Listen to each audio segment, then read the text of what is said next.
সবাইকে good evening. আমি doctor Ashis Majumdar. আজকের সান্ধ্যকালীন ক্লাসে সকলকে স্বাগত জানাচ্ছি। তো অ্যাজ ইউজুয়াল আপনারা জানেন আমাদের একটা হোমিওপ্যাথিক প্ল্যাটফর্ম, একটা ইউটিউব চ্যানেল, সেটা হচ্ছে রিয়েল হোমিওপ্যাথি 2026। এই যে চ্যানেলটা, এই চ্যানেলটাতে আমি মাঝে মাঝে আপনাদের মধ্যে কিছু নলেজ শেয়ার করে থাকি। আজকে সেরকম একটা সুন্দর একটা লেসন আপনাদের মধ্যে শেয়ার করবো। সেটা হচ্ছে আমাদের হোমিওপ্যাথিক রেপার্টরিতে কয়েকটা রুব্রিক আছে। সেই রুব্রিকগুলো অনেক সময় পেশেন্টদের মধ্যে আমরা যখন কেস টেকিং করি তখন তাদের ইমোশনাল স্টেটের উপরে বেস করে আমাদের কিছু রুব্রিক চয়ন করতে হয়, রুব্রিক ধরতে হয়।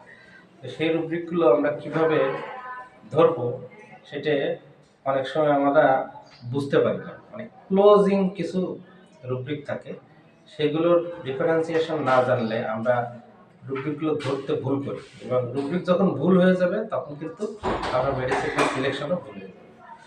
তো যাই হোক, আজকে খুব 3টি রুব্রিকের ডিডি করে আমি আপনাদের শোনাবো। সেটা হচ্ছে, একটা হচ্ছে পার্টিনেসিটি, আরেকটা হচ্ছে পার্সিভারেন্স, আরেকটা হচ্ছে অবস্টিনেট।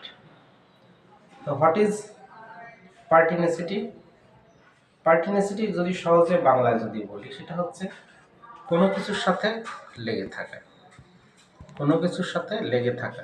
যেমন আমি মনে করেন একজন পেশেন্ট, তার কোনো একটা সমস্যার জন্য সে ডাক্তারের কাছে যাচ্ছে, নিয়মিত ওষুধ খাচ্ছে, কিন্তু তার একটাই শুধু লক্ষ্য, সেটা কি? একটা বেডে সে থাকতে চায়। একটা বেড মানে কি? দুটো বেড। দুটো বেড বলতে বুঝি একটা হোমিওপ্যাথির বেড আর একটা হচ্ছে অ্যালোপ্যাথির বেড। আবার এমনও হতে পারে একজন ডাক্তারের কাছে থাকতে চায়, তার মানে একটা বেডে থাকতে চায়। What is bed? Bed is, the meaning of bed is comfortable zone.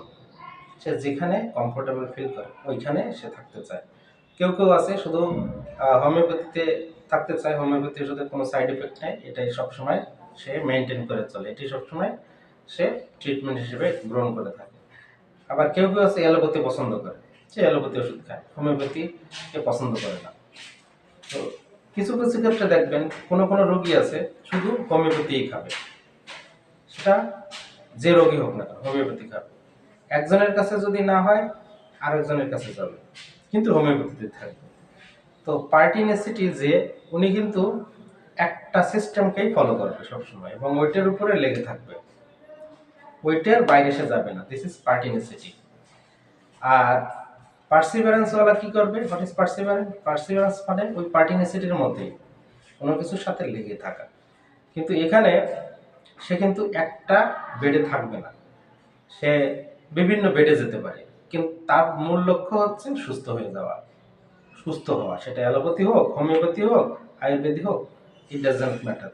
আমার সুস্থ হতে হবে, আমি অ্যালোপ্যাথিতে না হলে হোমিওপ্যাথিতে যাবো, হোমিওপ্যাথি না হলে আয়ুর্বেদিকে যাবো, বাস, দিস ইজ ক্লিয়ার।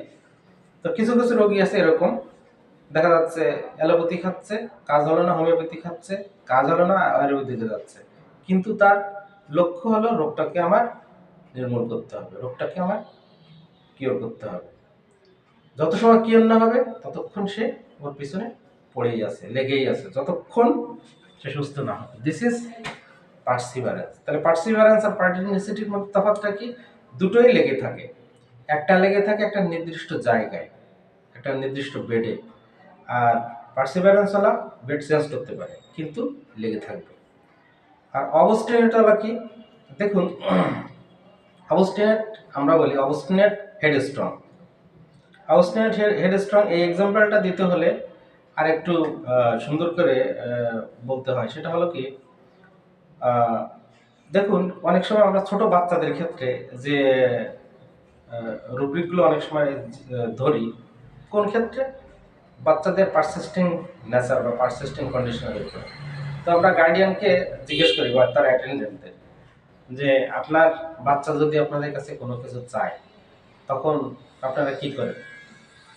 ওকে কি এনে দিতে হয়, নাকি একটু বুঝিয়ে বা একটু বুঝিয়ে সুঝিয়ে বললে সে শান্ত থাকে।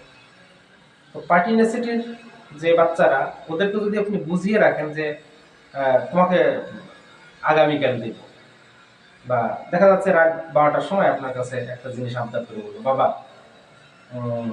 আমি আইসক্রিম খাবো, তখন দেখা যাচ্ছে রাত 12টা, কোনো দোকানপাট খোলা নেই। আপনি বললেন কি যে এখন তো রাত 12টা হয়ে গেছে, কালকে সকালে যখন 9টা তখন খুলবে, তখন তোমাকে আইসক্রিম দিবে, ব্যাস মেনে নিবে। সকাল 9টায় ঘুম থেকে উঠেই যখন 9টা বাজবে বলবে, বাবা আইসক্রিম দেওয়ার কথা বলছিলে, দাও। ব্যাস 9টার সময় দোকানে গিয়ে দেখা গেল এখনো খোলে নেই। বাবা ফিরে এসে বললেন কি যে 9টা তো বাজে, এখনো দোকান খোলে নেই। তাহলে কি করা যায়? তাহলে 10টা যখন খুলবে তখন দিব। আচ্ছা ঠিক আছে, 10টা যখন বাজবে তখন আবার বল, বাবা 10টা কিন্তু বেজে গেছে, আইসক্রিম তো দিলে না। এই ক্ষেত্রে দেখেন সে কিন্তু লেগেই আছে। This is pertinacity. আর অবস্টিনেট হলে কি কি করবে? অবস্টিনেট চাইল্ডরা কি করবে? রাত 12টা হোক আর 1টা হোক আর 2টো হোক, যদি বলে আমি আইসক্রিম খাবো, ওই সময় কিনে দিতে হবে। ওই সময় আমাকে আইসক্রিম চাইছি তো আইসক্রিম দিতেই হবে, অন্য কোনো টাইমে হলে হবে না। তো এইভাবে মোটামুটি অবস্টিনেট এবং পার্টিনেসিটি এইভাবে কিন্তু আপনাদের তফাৎ করতে হবে। তো ঠিক আছে, আজকে এইটা ছিল আমাদের লেসনটি কেমন লাগলো অবশ্যই কমেন্ট করে জানাবেন। সবাইকে আবারও শুভ সন্ধ্যা, আবার দেখা হবে। নমস্কার।